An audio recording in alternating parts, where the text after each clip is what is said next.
We are Red Clouds Collective. My name is Seth Neefus. And my name is Casey Neefus. We make clothing, leather goods, all sorts of handcrafted accessories and things like that. And mainly it's all inspired by necessity. And we like motorcycles. We definitely have a problem with motorcycles. Yeah. Our first show bike we built for Born Free was this green 1957 Triumph.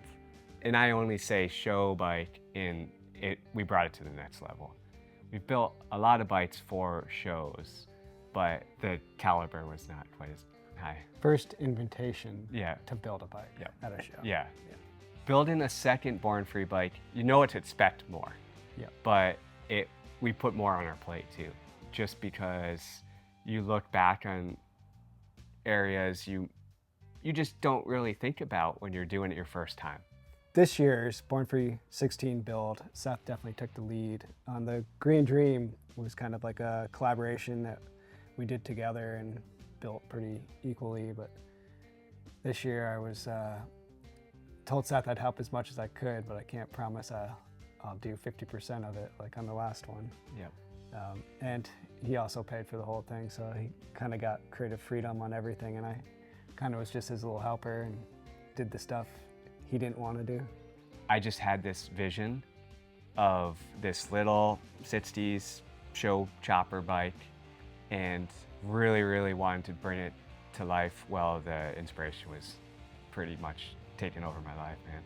Yeah, it needed to come out. Yeah. Everything kind of started coming to shape with this build when a few parts fell into my lap. I mean, I bought them, whatever, but they came to me. The vision was there, and the front end was definitely one of them. I just knew that by using this front end, when I built a bike with it, it had to be special. So I had other bikes I was going to use it for, and just knew that I should save it for a Born Free build. And that kind of got the juices flowing. At the end of the day, you know, it's a show bike.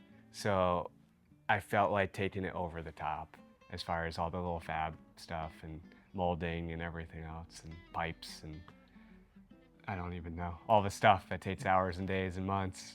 Actually, that was the point where I decided that I didn't want to put the money into this bike when Seth told me the vision for it. I was like, oh, I don't know. No, I'm just kidding. Yeah.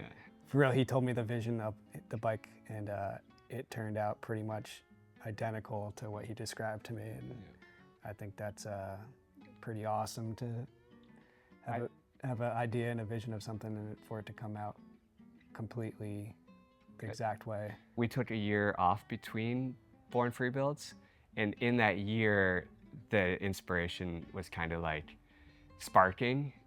New ideas kept popping in, so that idea for what this bike is did evolve over like 2 years, you know. I mean, I still had to convince you not to do a few things on this bike. Yeah, I mean, and that's what the creative feedback is for, yeah. You know. The hardest part on this bike was honestly time, I would say. For you? For me, yeah. For me, it was hearing you complain about every single process that I don't believe there's complaining going on. Seth had an awesome vision. I tried to do my best to help him out in any way. I think we've learned through the years how to work together, how to respect each other's opinions, although there's always disagreements and creative brotherly things that you deal with. We've had a lifetime working with each other, man. Yeah. From little kids to now. Yeah. I think we probably started building skate ramps together when we were like 10 years old and always built stuff our whole lives together. So it might be like a brotherly language or something, you know, when you've just done so much with each other that you can just almost start to say something and I already know what he's saying. It's like, nope, you don't need to. Yeah. We built a 1951 Triumph pre-unit. It's a little show bike, little show pony to say. It's loud in its styling and super shiny. We had Gary Royal, Beware Choppers, do the paint. A buddy of ours, AJ Richter, he built the engine. The engine is made up of various of what we think are probably the most desirable parts you could put Yep. in a Triumph per-unit engine. It's got an aluminum cylinder by Wellworthy, and then Elite Polishing did the polishing of the engine, and then Award Cycles made some custom parts for us. He also made the finned timing cover, but he made these cool clear float covers for the carbs and the exhaust clamps. F&A sold us a polished mag In that cover. and that special little cover. Yeah. Front end is this cool little pea shooter Harley Springer. The front wheel is made up of a cool little hub we had found, and then built a 21-inch wheel using a Pangea Speed rim, 21 little narrow rim with it. I got super lucky finding the Avon Speedmaster 21 by 2.75. With the sticker still on it. New old stock tire. Never saw the light of day. Never. Yeah. It was in this old dude's garage. Just, he didn't even know what he had. Nope. The tank is a cool little tank. Molded that into the wild little thing that it is today. The seat was made up originally from a Schwinn bicycle seat from a Stingray or something. Casey did the leather.